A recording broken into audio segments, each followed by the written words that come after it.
नमस्कार, मैं श्वेता आपका के लाइव न्यूज में स्वागत करती हूं। तो चलिए शुरुआत करते हैं आज की बड़ी और प्रमुख खबर से। इंडिया पर प्रहार मजबूत हुआ नारा, 400 के पार। बीजेपी के लिए क्या क्या लाए नीतीश कुमार। बीते साल जून में बिहार के मुख्यमंत्री नीतीश कुमार ने पटना में 17 विपक्षी दलों के साथ बैठक की थी। मीटिंग और नई गठबंधन का मकसद भारतीय जनता पार्टी का मुकाबला करना था। हालांकि कुछ महीनों बाद ही स्थिति बदली और नीतीश दोबारा भाजपा के साथ आ गए हैं। अब कहा जा रहा है कि भाजपा को आगामी लोकसभा चुनाव में इसका फायदा भी मिल सकता है। क्या फायदा? आंकड़े बताते हैं कि जेडीयू को भी अकेले के बजाय गठबंधन में चुनावी मैदान में उतरने पर फायदा होता है। साल 2014 में बिहार की तीनों बड़ी पार्टियां राजद, जदयू और भाजपा ने अलग अलग चुनाव लड़ा। नतीजे आए तो जदयू नालंदा और पूर्णिया की 2 सीटों तक सीमित रह गई है और वोट शेयर 16.04% रहा। जबकि 2019 में एनडीए के साथ लड़ने पर जदयू को 16, भाजपा को 17 और एलजेपी के खाते में 6 सीटें आई थी।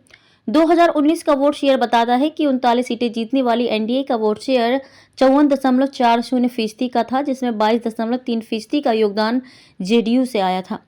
कहा जा रहा है कि अगर साल 2024 में महागठबंधन पर बढ़त हासिल करने के लिहाज से नीतीश का आना भाजपा के लिए फायदेमंद साबित हो सकता है, क्योंकि पहले आरजेडी महागठबंधन के साथ पहुंचा। 22.3% वोट शेयर फिर एनडीए के खाते में जुड़ सकता है।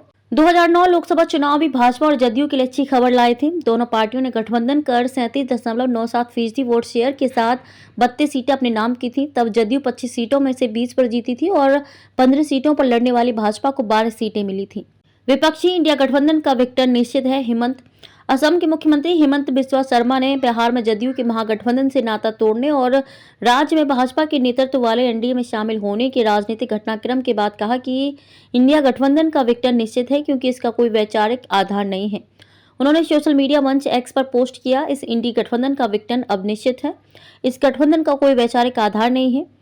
इंडिया गठबंधन को झटका। साल 2022 में बिहार में एनडीए से अलग होने के बाद ही नीतीश विपक्ष को एकजुट करने में लग गए थे। तत्कालीन डेप्यूटी सीएम तेजस्वी यादव के साथ उन्होंने दिल्ली समेत कई राज्यों के दौरे किए। वे सफल भी हुए और कई बड़े नेताओं को एक मंच पर ले आए।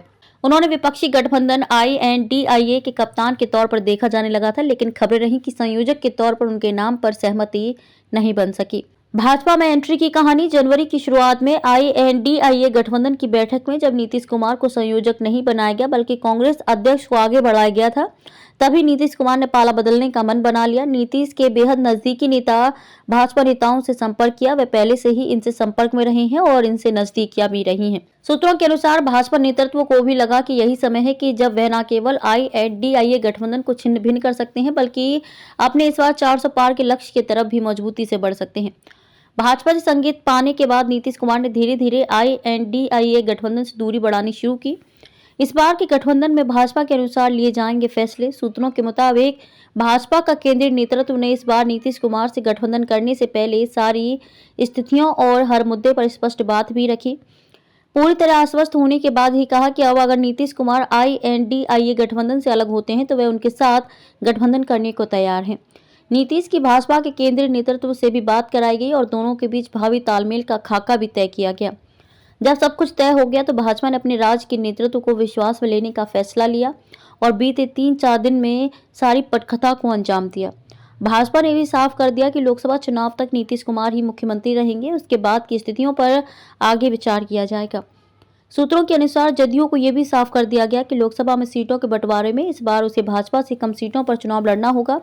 इसके अलावा बिहार के अलावा अन्य किसी राज्य में कोई समझौता नहीं होगा। साथ ही बिहार में भाजपा के अन्य सहयोगी दलों को मिलने वाली सीटों में भाजपा का फॉर्मूला ही माना जाएगा। खबरों में अब तक के लिए बस इतना ही। फिर होगी आपसे मुलाकात ऐसी ही किसी बड़ी और खास खबर के साथ। तब तक के लिए नमस्कार और देखते रहिए के लाइव न्यूज।